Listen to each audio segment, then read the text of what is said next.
Isang mainit na namang usapin at pinakabagong balita mula sa iba't ibang sulok ng bansa. Sa ating programa, ating kikilatisin ang makabuluhang kaganapan sa ating gobyerno, lalo na sa politika.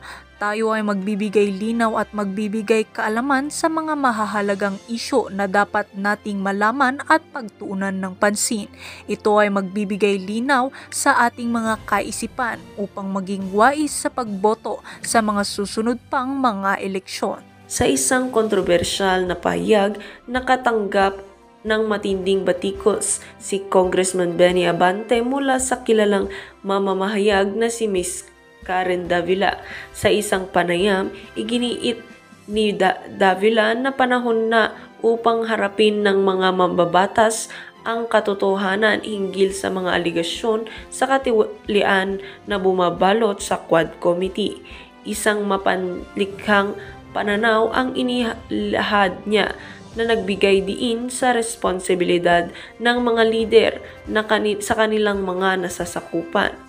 Ayon sa mga ulat, nag-ugat ang tensyon matapos ang mga paratang na naglalaman ng mga ebidensya ng maling paggamit ng pondo at hindi makatarungang transaksyon.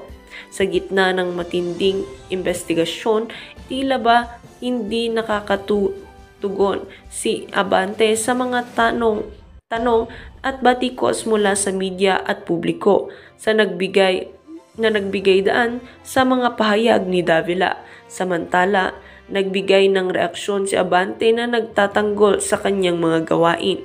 Ang pangyayaring ito ay nagbigay diin sa patuloy na laban kontra katiwalian sa gobyerno, habang ang publiko ay umaasa na ang mga nanunungkulan ay magiging tapat at responsable sa kanilang mga tungkulin.